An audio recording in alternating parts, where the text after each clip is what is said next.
Saudações alvinegras, aqui são os meninos de fora da vila, eu sou o Carlos Zucchi, e hoje eu tô gravando um vídeo mais no sentido de desabafo, sabe? Mais do que qualquer outra coisa, né? Porque a gente tá vivendo momentos aí muito complicados, já faz pelo menos 3 anos, né? Então a gente pensando aí nas temporadas 21, 22, 23, 2020 a gente ainda teve aí uma final de Libertadores, né? Terminou em 21, é isso? Acho que é isso. Qualquer coisa vocês me corrijam ali nos comentários, mas acho que é isso. Mas fora isso também, só sofrimento, né? Brasileiro sendo sempre difícil e paulista sendo ridículo. E por que eu tô fazendo isso hoje? Porque hoje eu poderia estar gravando um pré-jogo, poderia estar gravando um pós-jogo, falando aí de mata-mata de paulista. E não, eu tô aqui arrumando pauta pra gente conversar sobre o Santos. Porque a gente tá sem calendário aí por uns 25 dias, mais ou menos. Como é que nós vamos arrumar a pauta aí, Danilo? Não sei. A gente fala de sereias, a gente fala de meninos da vila, a gente pode falar de algumas coisas fora de campo, mas é triste, né? Porque podia estar falando de jogo, que é o que interessa, podia estar falando aí de um ou outro reforço que poderia ser interessante para encorpar mais o time, mas fica parecendo que a gente tem que falar de reforço para montar um time. Mas mais pelo que tem não jogado, né? Pelo que tem entrado em campo e não mostrado, porque o futebol não tá mostrando. Não porque o time seja ruim. O time não é de todo ruim, cara. Vamos pensar posição por posição. A gente tem o João Paulo no gol como um dos melhores goleiros do Brasil. Passa tranquilidade, passa segurança. A gente tem no Bauer um zagueiro extremamente regular. E a gente tem no Joaquim outro bom zagueiro. Então a gente tem uma dupla de zaga. Só falta o Helman colocar eles para jogarem juntos. Laterais é complicado falar, assim, eu não sei nem o que falar do João Lucas e do Natan de verdade, porque o Santos tá tão ruim que não dá pra analisar os caras, sabe? O Natan a gente ainda tem o ano passado pra poder falar alguma coisa, né? E não é positivo, mas o Santos nunca ajudou. E na lateral esquerda a gente tem o Felipe Jonathan, que já foi maravilhoso em 2019 com o São Paulo. A gente já teve alguns bons momentos dele com outros treinadores, com o Cuca principalmente, e a gente já teve períodos tenebrosos. E aí a gente tem o Lucas Pires, que tem uma qualidade ofensiva absurda, tem um potencial incrível, mas que no momento que o Santos está inteiro ruim, aparece só o pior dele, sabe? Só aparecem as falhas defensivas. Aí a gente tem o Rodrigo Fernandes. O Rodrigo Fernandes é bom jogador, cara. Só que também, o momento do Santos é tão ruim que às vezes parece que o cara esqueceu de como que joga. O Dodge apareceu bem, é um cara que é guerreiro, brigador, corre o campo inteiro. Isso é muito bom, a gente precisa de um cara desse. Mas o momento do Santos é ruim, tem jogo que parece que o cara nem aparece direito, sabe? Porque o Santos não tá ajudando, não é culpa dele. O Lucas Lima entrou bem, já é o garçom do time já. 4 assistências num período bem curto de tempo. Mas o Santos não colabora. E a gente tem o Marcos Leonardo, que é um baita de um centroavante, que faz gol pra caramba, mas a bola nem tá chegando no cara. Aí a gente tem problemas nas pontas, né? A gente tá sem o Soteldo, que tá lesionado. A gente tá com o Ângelo em formação, e no momento ruim o jogador em formação é complicado. A gente tem o Lucas Braga, que é o Lucas Braga. Ele é guerreiro, lutador, corre pra caramba, mas tem suas limitações. E a gente tem o Mendonça, tá lesionado por enquanto, mas acredito que com essa pausa aí dos 25 dias já volte. E que é um jogador que pode contribuir muito, né? Corre muito, tem muita velocidade, se entrega, e isso é importante pro Santos. Tem o Lucas Barbosa também, que tem jogado assim. O Lucas Barbosa eu entendo por que o Helman coloca ele, né? Porque ele cumpre bem taticamente, mas é um jogador que talvez para um time que tá precisando de muita coisa acaba sendo limitado, acaba sendo mal aproveitado, sabe? Ao contrário que se fosse um time bom, ele poderia entrar e complementar isso, né? Ser um jogador ali, porque tem feito um ou outro gol, tem aparecido em alguns momentos, mas a gente talvez precise de uma regularidade mais constante. Tem um jogador que, sendo regular e ajudando mais do que estourando, resolva melhor, sabe? É tipo aquela coisa, não sei se vocês já ouviram falar do Moneyball, que é o... Tem até um filme, tá? Tem livro, tem um filme com o Brad Pitt, que ele faz no beisebol ele pega dados dos jogadores, ele pega quem são os jogadores regulares para ganhar jogo, sabe? Então, assim, quem que é aquele cara que todo jogo tira nota 7? Esse é o cara que ele quer no time. Ele não quer o cara que tira 10 num jogo e tira 3 em outros dois, sabe? Que não tem uma regularidade. Então o cara pode ser incrível, fazer lances absurdos, mas se ele na regularidade ele não entrega, não serve. E ele fez isso no beisebol com um time que eu não vou lembrar o nome agora. Eu não acompanho o beisebol. E daí ele foi ofereceram para ele um contrato no time maior. Depois ele foi pro futebol americano na NFL, trabalhou com o Cleveland Browns. Daí ele saiu, acho que depois de uns 3 anos. Mas o cara que era o braço direito dele, que era o que fazia essas partes de estatísticas, ficou lá no Cleveland Browns. Então tem toda uma história assim envolvida. E às vezes eu penso isso, sabe? A gente precisa do Rodrigo Fernandes, a gente precisa do Dodge, a gente precisa. É lógico que é bom ter o Lucas Lima no time, sabe? Porque é o cara que vai resolver. É bom ter o Ângelo? Lógico que é. Um moleque bom de bola. Só que o Ângelo é um jogo bom e 4 ou 5 não. E não é culpa dele, tá? Eu quero que vocês entendam isso. Eu não tô querendo pôr culpa nos jogadores. Não quero individualizar nada nesse time. Eu quero coletivizar. Eu quero mostrar que o time não tá jogando nada, o time não tem padrão, o time não tem sequência, o time não tem estilo, não tem nenhum estilo de se defender mais e jogar em velocidade, não tem nenhum estilo de botar pressão em cima.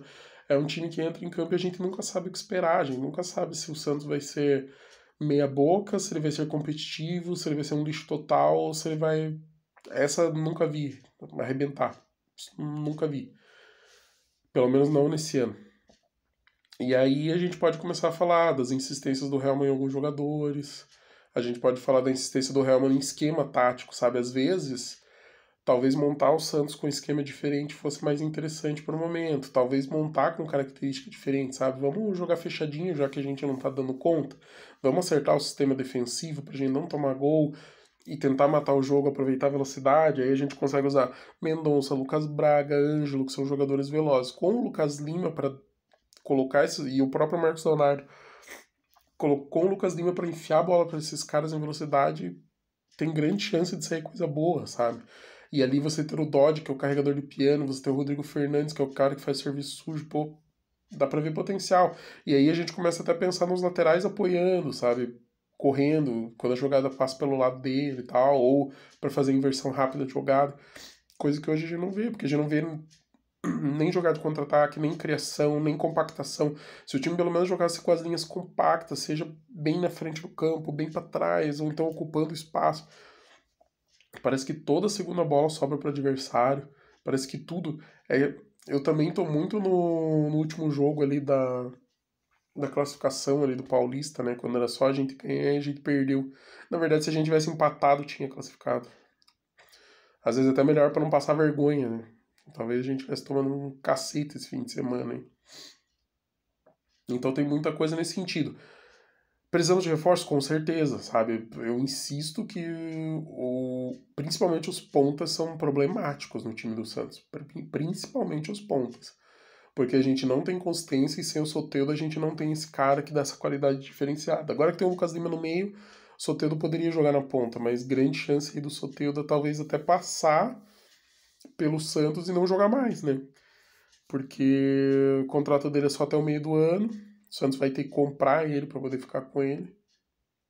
Espero que faça, porque é um jogador que tem uma técnica apurada e acho que tendo ele, o Lucas Lima em campo já dá mais esperança, né? Porque aí você pensa assim, Soteldo, Lucas Lima, Marcos Leonardo, ó, tá interessante esse meio pra frente.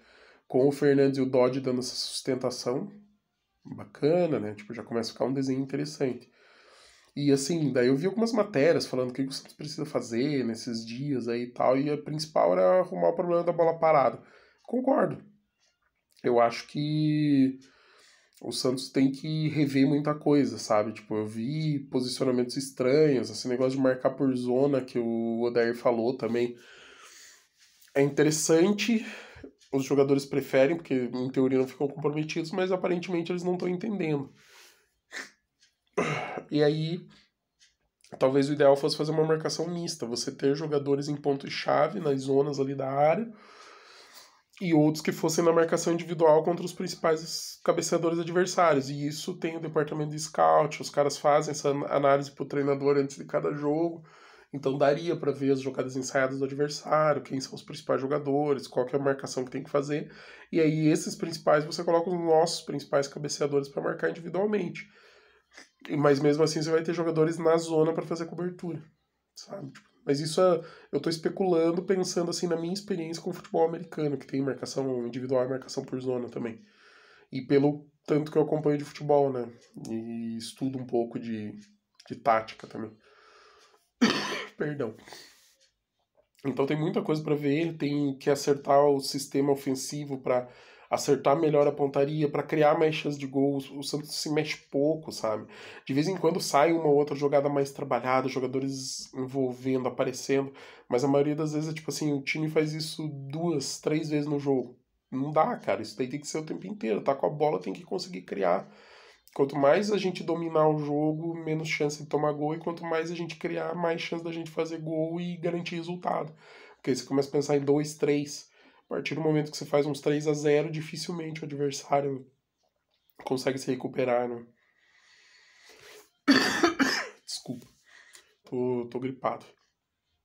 Então é isso, assim, sabe? Eu queria falar, fazendo um resumo de tudo. O Santos precisa de alguns reforços, mas o Santos precisa principalmente melhorar questões táticas do jogo e precisa ter tranquilidade. Faltou esse ponto, né? O Santos tá muito nervoso, tá carregando carga aí de 2 anos já pra esse ano de novo, tá cada vez mais pesado. Toma um gol, desaba, não consegue ter um time que entra com espírito alto pra ganhar, é um time que entra sempre já sem confiança. Então o psicológico tem que fazer essa diferença também. A gente precisa de um time bem mais confiante, bem mais brigador, guerreiro, sabe? Time que não desiste, que briga, que luta. E assim, não entendam que eu tô falando que tem que mandar o Odair embora, mas um cara que é bom de fazer isso é o Cuca. O Cuca faz o simples com os jogadores e ele foca nesse lado motivacional. E no lado motivacional ele sempre tira os times do buraco e tudo mais. Então talvez a gente precise de um pouco aí de cuquismo para sair do buraco, sem necessariamente ter o Cuca, sabe? O que eu tô querendo dizer é que talvez fazendo bem, perdão, fazendo arroz com feijão bem feito e dando moral e resgatando esse lado assim da confiança, a gente consegue ter o time brigador, o time que vai ser competitivo, para daí a gente ter tranquilidade aí, principalmente no Campeonato Brasileiro. Não tô nem contando com o Sul-Americano. Eu já falei isso, acho que 1 ou 2 vezes. Não tô preocupado. Minha preocupação é Brasileirão. A gente precisa focar nisso. Eu tô achando que, inclusive, o Odair tá focando. Parece que outro dia ele falou que vai ter o Grêmio, mas antes tem a Sul-Americana, sabe? Então, tipo assim, focado já na estreia. Pra mim é isso aí, sabe? Sul-Americana, a gente, se der boa, deu. Se não der, azar, não rebaixa a gente. Então, vamos preocupar no Brasileirão. E torcer para que nesses 25 dias as coisas melhorem, o Santos consiga trazer aí 2 ou 3 jogadores para serem titulares. Tem que parar com esse negócio de ficar trazendo um jogador mais ou menos que a gente não tem certeza. Tem que falar, não, trouxe um cara para assumir a posição. E torcer para que o time se encaixe, que as coisas comecem, que tenha essa confiança, sabe? O time vai ganhando confiança e vai soltando, vai tirando esse peso, que tá muito pesado, sabe? A gente tá carregando um peso, o time Santos tá carregando um peso muito grande aí das temporadas ruins e tá atrapalhando demais. Parece que a gente não sai do buraco, patina, patina, patina e não consegue sair do mesmo lugar. E a gente precisa. Precisamos de evolução, precisamos de crescimento. É isso, galera. Obrigado aí por escutar o desabafo. Eu até pensei em fazer o vídeo aí da coletiva do Odair, mas eu primeiro precisava soltar isso, esse desabafo. Aí para os próximos eu vejo aí qual conteúdo eu vou trazer, vou dar uma estudada no que está acontecendo para a gente poder conversar. Lembrando que o Ângelo disse fico pro Santos. Ele não foi pro Flamengo, então a proposta do Flamengo já foi. Eu acredito que se vier uma proposta boa no meio do ano, vai. E daí vai pro que ele quer, que é ir pra Europa. E eu acho que pro Santos é melhor também. Não adianta a gente reforçar adversário, sendo que a gente vai sofrer depois com isso. Ainda mais o Flamengo, né? Que já tá cheio de adversário que sempre faz gol na gente. É isso, gente. Desculpa o desabafo. Eu queria poder conversar um pouco, soltar um pouco essa carga ruim, para poder trazer coisas melhores aí nos próximos dias. Curtam, comentem, compartilhem, se inscrevam no canal, ativem as notificações, deixem aí os seus comentários, falem a respeito aí do que a gente está trazendo. Obrigado para você que acompanha a gente, um grande abraço e pra cima deles. Até mais.